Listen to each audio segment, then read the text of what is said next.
नमस्कार, मैं अरुण कुमार पांडे। आप देख रहे हैं अरुण पांडे की बात। देखिए, देश की सियासत में आज एक बड़ी बात हुई है। पिछले दशकों में यूँ कहिए कि आज़ाद भारत में जातीय गणना को लेकर के पुरानी मांग रही है और ये मांग को लेकर पूरी सियासत होती रही। इसी जाति के आधार पर अनुसूचित और जनजाति को आरक्षण मिला हुआ है नौकरी में। और फिर 1931 के बाद कभी जातीय गणना नहीं हुई। ब्रिटिश हुकूमत में ही 1931 तक जातीय गणना हर 10 साल पर होती थी। जैसे जनगणना भी हर 10 साल पर कराई जाती है, लेकिन कभी जनगणना में जातीय गणना नहीं होती थी। तो इसकी सियासत हो रही थी। अगड़े पिछड़े, अमीर गरीब, ये सब कुछ की चर्चा, इसी पर सियासत राजनीति होती रही। और अब तो इधर कांग्रेस तो इसका विरोध करती रही शुरू में, चाहे वो नेहरू जी से लेकर के और अंतिम कांग्रेसी पीएम हुए, तब तक ये सब का विरोध होता रहा। हाँ, एक बार विपक्ष के दबाव पर डॉक्टर मनमोहन सिंह की सरकार ने 2010 की बात मैं कर रहा हूँ, जातीय आर्थिक सामाजिक शैक्षणिक सर्वेक्षण कराई गई थी। जातीय जनगणना नहीं हुई थी। जनगणना के साथ ही 2011 की जो जनगणना हुई, जो कैबिनेट ने फैसला लिया तो कराया गया, लेकिन उसमें इतनी त्रुटि हुई, कोई 1 लाख से अधिक जाति उभर कर आई। तो हुआ कि अभी कैसे इसका क्लासिफिकेशन किया जाए, उसको सार्वजनिक नहीं किया गया। कुछ उसके अंश सार्वजनिक हुए। तब से सियासत होती रही। अब 14 में, जब 2014 में नरेंद्र मोदी की सरकार आ गई, तो विपक्ष ने इसको एक सियासी मुद्दा फिर नए तरीके से बनाया और फिर अगले पिछड़े की सियासत तेज हुई। और विपक्ष की ओर से, चाहे बिहार से लालू प्रसाद हों, यूपी में अखिलेश यादव हों, अब पूरी कांग्रेस, खासकर राहुल गांधी ने जब से कांग्रेस का नेतृत्व संभाला, तो जातीय गणना तो एक प्रमुख मुद्दा ही बना दिया। और बार बार ये कहते रहे कि भाई ये नरेंद्र मोदी की सरकार, एनडीए की सरकार तो पिछड़ा विरोधी है, जो वंचित समाज है उसको हक नहीं देना चाहती, इसलिए जातीय सर्वेक्षण नहीं कराना चाहती है, इसका विरोध कर रही है। हालांकि ये पूरा स्टैंड तो कभी कांग्रेस का हुआ था, जब अखिलेश यादव नहीं, मुलायम सिंह यादव थे, शरद यादव थे, लालू प्रसाद थे, ये लोग शुरू से ही जातीय गणना की 3 दशक पहले ही ये मांग करते रहे। अब आज केंद्रीय कैबिनेट ने एक बड़ा फैसला ले लिया है कि जो 2011 में जनगणना हुई, उसके बाद 2021 में जनगणना होनी थी, नहीं हुआ कोरोना के कारण। अब वो जनगणना कराने का आज केंद्रीय कैबिनेट ने फैसला ले लिया है और जनगणना के साथ जातीय जनगणना भी कराई जाएगी। तो आज़ाद भारत में 1931 के बाद, कहिए 94 साल के बाद, देश में जातीय जनगणना भी होगी। तो जातीय गणना सिर्फ आरक्षण से जुड़ा मसला है नहीं। अभी तो जो देश में मंडल कमीशन के तहत पिछड़ों के लिए 27% आरक्षण लागू हुआ, तो उस समय एक अनुमान था कि देश में 54% पिछड़ों की आबादी है, तो 27% आरक्षण उस समय लागू हुआ था। अभी जिसकी जितनी आबादी उतनी हिस्सेदारी, ये मांग विपक्ष की ओर से जोरदार तरीके से होती रही और सियासत होती रही। बिहार में तो आपको याद होगा, नीतीश कुमार में सरकारी खजाने से, वो भी आज़ाद भारत में पहली बार किसी राज्य ने जातीय सर्वे कराया। देखिए, जनगणना का दायित्व तो केंद्रीय कानून के तहत, संविधान के तहत ये अधिकार केंद्र सरकार को है। जो जातीय सर्वे के नाम पर यहाँ गणना कराई गई, जातीय, वर्चुअली व्यवहार में तो उसे जातीय जनगणना ही कहेंगे, लेकिन नाम जातीय सर्वे का हुआ। इसको लेकर सुप्रीम कोर्ट तक मामला लोगों ने चैलेंज किया, जो जातीय जनगणना के विरोधी थे। खैर, बिहार में जातीय सर्वे हुआ और उसे जो रिपोर्ट आई, हुआ कि भाई बिहार में पिछड़े और अति पिछड़ों की आबादी कोई 63% है। 112 अति पिछड़ी जातियां हैं जिनकी आबादी 36% है, और पिछड़ों की आबादी यहाँ 27% है, 63% आबादी है। इसके आधार पर आरक्षण की सीमा भी बढ़ाई गई, 50% से 65% किया गया। 15% आरक्षण की सीमा बढ़ाई गई और 10% अगली जाति के लिए, जो सामान्य गरीब वर्ग के लोग हैं, उनके लिए आरक्षण लागू है। खैर, वो हाई कोर्ट से आरक्षण समाप्त हो गया, सुप्रीम कोर्ट में मामला विचार है। अब एक सियासी मुद्दा बना था। राहुल गांधी बड़े जोर कर 2 बात हमेशा कह रहे थे। उसी तरह से बिहार में लालू यादव या तेजस्वी यादव कहें, उत्तर प्रदेश में अखिलेश यादव और सारी विपक्ष की पार्टियां, साउथ से भी मांग हो रही थी कि जातीय सर्वेक्षण कराया जाए। तो बिहार विधानसभा का चुनाव अक्टूबर नवंबर में होना है। आज तो देश में एक दूसरी परिस्थिति है, राजनीतिक माहौल बना हुआ है। खास करके पहलगांव में जो जम्मू कश्मीर में 26 पर्यटकों की हत्या की गई धर्म जाति पूछ करके, खास करके, तो उसके बाद देश में तो एक अलग उबाल है। लोग बड़े ही आक्रोशित हैं और पाकिस्तान के खिलाफ जल्द से जल्द कार्रवाई, मुंहतोड़ जवाब देने की व सबक सिखाने की बात हो रही है। प्रधानमंत्री भी रोज़ कह रहे हैं कि देश का जनमानस बौखलाया हुआ है, वो बदले का प्रतिशोध चाहता है। तो हम सज़ा देंगे, आतंकी को सज़ा देंगे और उसके पनाह देने वालों को भी देंगे, और वो ऐसी सज़ा होगी जो कल्पना से परे होगा। तब दोनों देश की सेना, भारत की सेना और पाकिस्तान की सेना आमने सामने हो चली है। पूरा युद्ध का माहौल है। कभी किसी क्षण और किसी घंटा, किसी दिन आपको एक खबर मिलेगी कि भारत ने जवाबी कार्रवाई की और पाकिस्तान पर हमला किया है। उधर से भी कुछ जवाब मिलेगा, चलिए ये तो एक अलग विषय है। लेकिन आज केंद्रीय कैबिनेट की बैठक प्रधानमंत्री नरेंद्र मोदी की अध्यक्षता में हुई 4 बजे, और उसमें एक बड़ा फैसला लिया कि नहीं, हम जनगणना के साथ जातीय जनगणना भी कराएंगे। तो देश में जातीय जनगणना भी होगी, ये पहली बार होगी। और इसके रिपोर्ट के आधार पर फिर वही जिसकी जितनी आबादी, जो जात बहुत पिछड़ी है आर्थिक, सामाजिक, शैक्षणिक रूप से, उनके लिए चाहे सरकारी नौकरी में कहें, योजनाओं में कहें, शैक्षणिक संस्थानों में कहें, सब जगह आरक्षण की व्यवस्था भी लागू होगी। अभी तो आरक्षण है भी लागू, अनुसूचित जाति जनजाति पिछड़ों के लिए आरक्षण है लागू, जो मंडल कमीशन की सिफारिश है। लेकिन जातीय जनगणना की जब ये रिपोर्ट आ जाएगी तो इसका स्वरूप बदलेगा। अब ये देखना बड़ा दिलचस्प होगा, इस जातीय गणना के बाद जो सुप्रीम कोर्ट ने 50% तक आरक्षण की सीमा लागू कर रखी है कि इससे अधिक आप नहीं कर सकते। हालांकि वो 10% जो आरक्षण सामान्य वर्ग के लिए हुआ, उसको सुप्रीम कोर्ट की मुहर लग गई, तो अब तो 60% आरक्षण लागू है।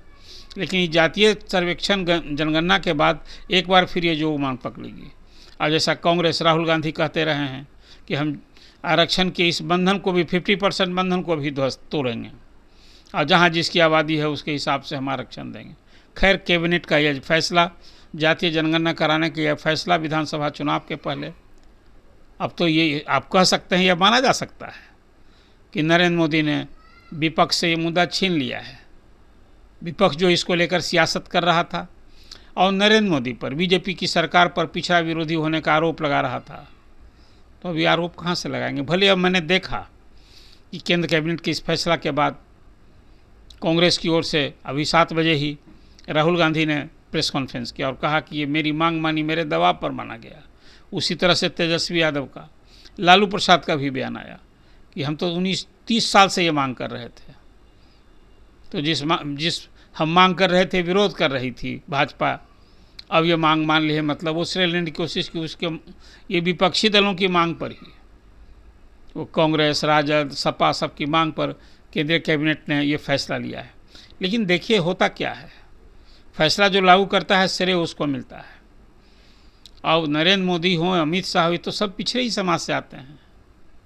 भले अगली जात के लिए हित पोषक बने हैं, और नरेंद्र मोदी ने 10% सामान्य जाति के लिए 10% का आरक्षण लागू किया, जिसको सुप्रीम कोर्ट से मरे। और उस समय ये भी याद करना चाहिए कि अकेले राजद एक पार्टी थी जो संसद से लेकर सड़क तक ये 10% आरक्षण का विरोध की थी।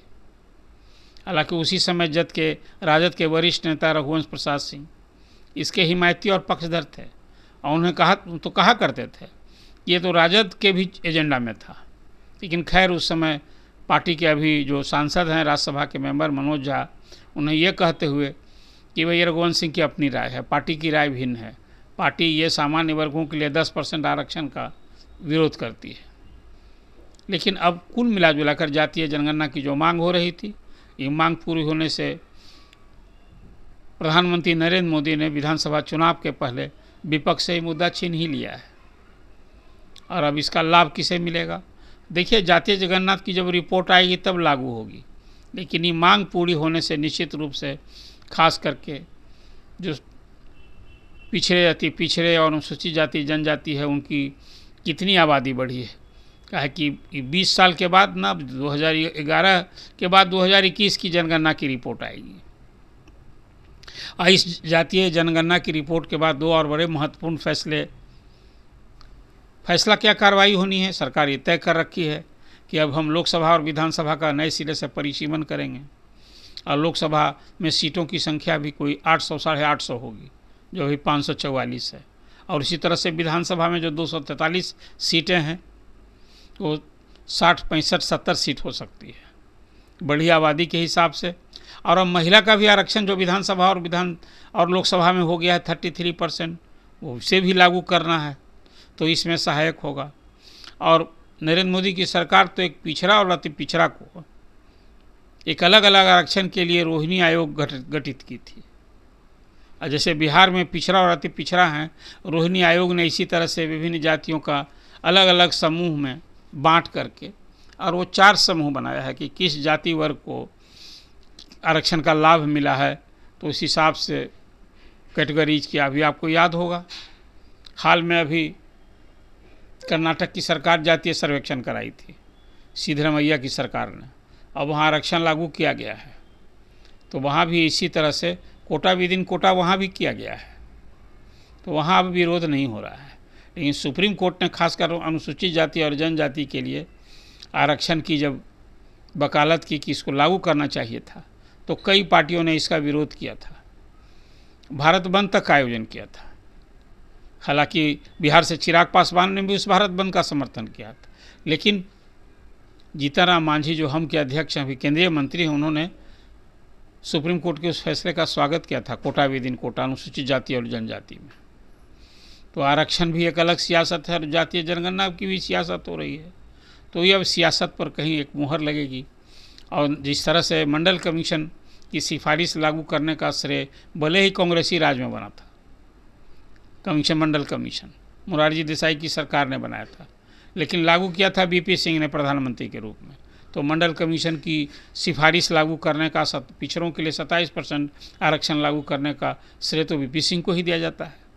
भले ही बाद में उसका नोटिफिकेशन लागू करने का जब सीताराम केसरी कल्याण मंत्री थे तब हुआ था, तो वो भी कभी कहा करते थे कि भाई मंडल कमीशन की सिफारिश को सरजमीन पर उतारने का काम तो मेरे ही कलम से हुआ है। खैर, आज केंद्रीय कैबिनेट का यह फैसला विपक्ष की सियासत जातीय जनगणना को लेकर निश्चित रूप से एक हद तक विराम लगेगा। आज तो सबकी त्वरित प्रतिक्रिया आई और जातीय गणना की हिमायती सभी दलों ने इसका श्रेय, आपको याद होगा जब लोकसभा में ये बात हुई थी तो भाजपा की ओर से गोपीनाथ मुंडे ने भी इसका जोरदार समर्थन किया था जब लोकसभा में इसकी चर्चा हुई थी।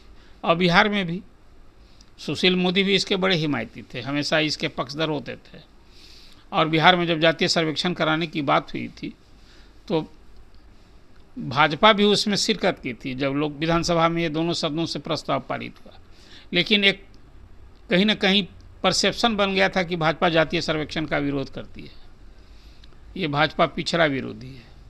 लेकिन जब आरक्षण लागू किया था तो मुझे याद है कि सम्राट चौधरी ने विधान परिषद में बड़े जोर से कहा था कि भाई हम तो आप यदि 75% का जो आरक्षण है, मतलब 65% जो या अभी पिछड़ा के लिए लागू कर रहे हैं आरक्षण बढ़ाकर, इसको आप बढ़ा सकते हैं और हम समर्थन करेंगे भाजपा की ओर से।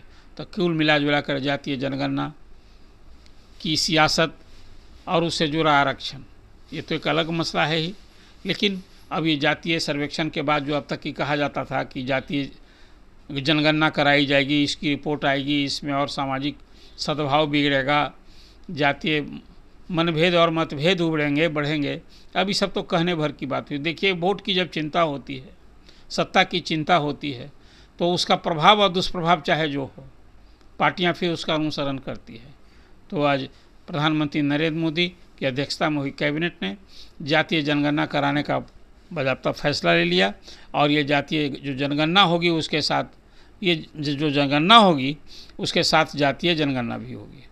और इसकी रिपोर्ट जब आएगी तो फिर इंतज़ार कीजिए कि इसका क्या फलाफल होता है और कितनी ईमानदारी से, पूरी पारदर्शिता से जो आज तक वंचित हैं, पिछड़ गए हैं, जो सचमुच में आर्थिक, सामाजिक, शैक्षणिक रूप से पिछड़े हैं, इस जातीय जनगणना से उन्हें कितना लाभ मिलता है, फिर इसकी भी अलग सियासत होगी। लेकिन आज तो जातीय जनगणना कराने का ये फैसला लेकर नरेंद्र मोदी न सिर्फ विपक्षी दलों से मुद्दा छीन लिया है, बल्कि खुद ही अब एनडीए ये चुनाव में, बिहार के चुनाव में कहेगी कि भाई देखिए, जब बिहार में नरेंद्र मोदी की सरकार साथ थी, भाजपा साथ थी, तभी यहाँ अभी डिसीजन हुआ था कि जातीय जनगणना कराया जाए। भले ही 17 महीना जो राजद की सरकार रही, उस समय रिपोर्ट आई थी। तो अब ये दोनों इशू तो ऐसा है जी, बहुत इसका राजनीतिक प्रभाव होता है। तो अब चर्चा आपको कैसी लगी, अपना अपना कमेंट कीजिए। और आपसे भी सवाल की अपेक्षा करते हैं कि अब तक जो बातें हो रही थी इसको टालने का या फिर जातीय जनगणना कराने का, इसके पीछे का तर्क आप क्या सोचते हैं? सरकार का यह फैसला सही है या नहीं है, कि सिर्फ ही वोट के लिए, सत्ता और सियासत के लिए सब डिसीजन हुआ है? विरोध करने वाले भी विरोध क्या सत्ता और सियासत के लिए नहीं कर रहे थे? और फिर आज जो फैसला लिया गया है कि भी चुनाव के पहले, विधानसभा चुनाव के पहले, यहाँ डबल इंजन की सरकार है और अपनी राह और आसान करने के लिए जब नीतीश कुमार भी साथ हैं, जिन्होंने जातीय सर्वेक्षण कराया, और उस सर्वे को राहुल गांधी ने ये कहते हुए खारिज कर दिया कि उसमें तो फर्जीवाड़ा हुआ है। हम कराएंगे, बिल्कुल जो जातीय सर्वे कराएंगे, सत्ता में आएंगे तो पारदर्शिता होगा और सही होगा। तो फिर एक बात अपेक्षा है कि ये जो चर्चा हुई इस पर अपना कमेंट कीजिए, अपना सुझाव दीजिए और सवाल भी कीजिए। सवाल के हिसाब से इस मुद्दे पर आप भी अपनी राय दीजिए। आप अरुण पांडे की बात सब्सक्राइब कीजिए, ये अपेक्षा है। धन्यवाद। अगर आपको ये खबर अच्छी लगी तो चैनल को सब्सक्राइब करना नहीं भूलें और बेल आइकन जरूर दबाएं।